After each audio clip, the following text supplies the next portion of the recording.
Hi friends, सुबह सुबह में आपका हार्दिक स्वागत है। इस वीडियो में बात करते हैं, हम जानेंगे कि पीएच वैल्यू होती क्या है, पीएच वैल्यू किस चीज़ को इंडिकेट करती है और पीएच वैल्यू से हमें क्या फ़ायदा है। अगर किसी चीज़ की किसी आइटम की हमें अगर पीएच वैल्यू पता है तो उससे हम क्या निष्कर्ष निकाल सकते हैं, उसका सिग्निफिकेंस क्या है, तो वो हम जानने वाले हैं। तो देखिए, सबसे पहले मैं सिंपल से शब्दों में अगर बात करना चाहूँ तो सबसे पहले मैं आपको पीएच की एक सिंपल सी डेफिनेशन बोलता हूँ। आम बोल चाल में बोला जाता है कि पीएच मतलब पावर ऑफ हाइड्रोजन, ठीक है, पावर ऑफ हाइड्रोजन। बट मैं आपको फिर भी सजेस्ट करूंगा कि अगर आपसे पीएच की वैल्यू एग्जाम में डायरेक्ट पूछी गई हो कि पी डिफाइन पीएच, ठीक है, तो आप इसको पावर ऑफ हाइड्रोजन ना लिख के आप इसको इस तरीके से डिस्कस कीजिएगा कि पीएच इज द, क्योंकि ये मैथमेटिकल फॉर्म में मैं बताने वाला हूँ, pH is the negative logarithm of negative logarithm of negative logarithm of H plus sign concentration, ठीक है, एच प्लस साइंस, ठीक है, ऑफ एच प्लस साइंस।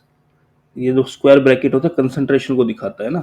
इसी चीज को आप सिंपल क्या लिख सकते हैं, pH is the negative logarithm of concentration of H plus sign, ठीक है। आप या तो ये ब्रैकेट से दिखा दीजिए, बात वही है, या फिर आप सिंपल लिखिए कंसंट्रेशन ऑफ। कंसंट्रेशन का मतलब अगर केमिस्ट्री की भाषा में देखा जाए तो अमाउंट से होता है ना, कि कितनी उसकी कितने ज़्यादा वो है अमाउंट, ठीक है। कंसंट्रेशन ऑफ, अगर प्रॉपर डेफिनेशन नहीं बता रहा हूँ, मुझे एक जनरल बात बता रहा हूँ कि ये जो स्क्वायर ब्रैकेट होता है और अगर ये कोई आइटम लिखा है इसके अंदर, इसका मतलब कि इसके अंदर ब्रैकेट के अंदर जो चीज़ लिखी गई है उसका कंसंट्रेशन की बात कर रहे हैं। मान लीजिए ए ब्रैकेट ऐसे लिखा, मतलब कंसंट्रेशन ऑफ ए, ठीक है।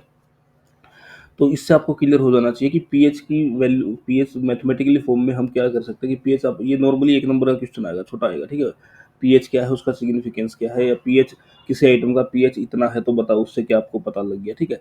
तो pH is the negative logarithm of H plus ion concentration, ठीक है। यानी कि इसी चीज को अगर मैं मैथमेटिकली लिखना चाहूँ तो पीएच का जो फॉर्मूला हो गया, नेगेटिव की जगह माइनस, लोगरिथम की जगह जो लोग फंक्शन होता है, और एच प्लस आइन, यानी कि ये एच प्लस आइन, ठीक है। बस ये मैं आपको 10th लेवल के हिसाब से बताया मैंने, ये पीएच की डेफिनेशन होगी, ठीक है। अब आप किसी भी चीज़ का पीएच निकालें, 10th क्लास में इतना ज़्यादा डिटेल में आपको पढ़ने की जरूरत भी नहीं है, आपको पीएच पता होना चाहिए। अब इसके सिग्निफिकेंस के बारे में बात करते हैं, ठीक है। तो अगर देखिए किसी भी चीज़ का पीएच निकालते हैं तो पीएच जो स्केल होता है वो वैल्यूज आपको देता है अप टू 0 to 14 वैल्यू आपको देता है, ठीक है। पीएच स्केल जो होता है उस पर 0 से 14 तक वैल्यूज रहती है, ठीक है। अब जो बिल्कुल मिड में होता है तो वो हो गया 7, ठीक है। अब आपको ध्यान रखना है, अगर वैल्यू जो है वो पीएच की वैल्यू अगर 7 से छोटी है, लेस देन 7 है, यानी कि यहाँ इस, मान लीजिए 2 है, 3 है, 4 है, 5 है, 6.9 है, तो वो जो चीज़ होगी वो एसिडिक होगी। अगर किसी चीज़ का पीएच जो है वो लेस देन 7 है, यानी कि वो एसिडिक नेचर शो कर रही है, ठीक है। और ग्रेटर देन 7 है, 7 से बड़ा है, अगर 7 से छोटा है तो एसिडिक, और अगर 7 से बड़ा है तो बेसिक, ठीक है।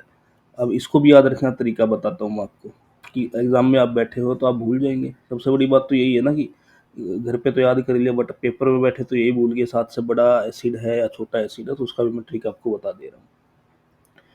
तो यहाँ 7 से बड़ा जो होगा पीएच, अगर पीएच की वैल्यू अगर 7 से बड़ी है तो वो आइटम होगा बेसिक, ठीक है। और 7 से छोटी है वो होगा एसिडिक। तो अब बात आती है, अगर 7 ही आ गई तो पीएच की वैल्यू, तो पीएच की वैल्यू अगर 7 आ गई तो वो होगा न्यूट्रल, यानी कि ना वो एसिडिक होगा, ना वो बेसिक होगा, ना वो अम्ल होगा, ना क्षार होगा।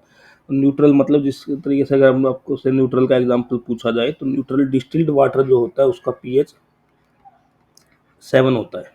डिस्टिल्ड वाटर का पीएच जो होता है 7 होता है, ठीक है। और बाकी बेस के अगर एग्जांपल देना चाहें तो बेस में बहुत सारे, डिटर्जेंट हो गया, सोप, डिटर्जेंट का कोई भी घोल हो गया, सोप का घोल हो गया, ये सब क्या है, NaOH हो गया, सोडियम हाइड्रोक्साइड हो गया, पोटेशियम हाइड्रोक्साइड हो गया, ये सब बेस है, इनका पीएच आपको 7 से ज़्यादा ही मिलना है, ठीक है। एसिडिक की बात करें तो सिट्रस फ्रूट जो लेमन जूस एसिडिक है, ठीक है, नेचर में। इसके बाद अगर बात करी जाए तो एचिल हाइड्रोक्लोरिक एसिड नाम में ही एसिड है, H2SO4 सल्फ्यूरिक एसिड, ये सब एसिडिक नेचर है।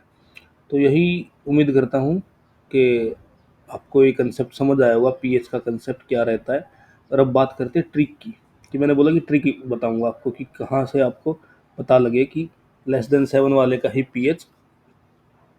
ये तो आपको देखिए पता लग गया पीएच, यहाँ लेस देन 7, ये इक्वल टू 7 और ये ग्रेटर देन 7। ठीक है, जिस तरह मुंह खुला है यानी कि वो चीज़ बड़ी है।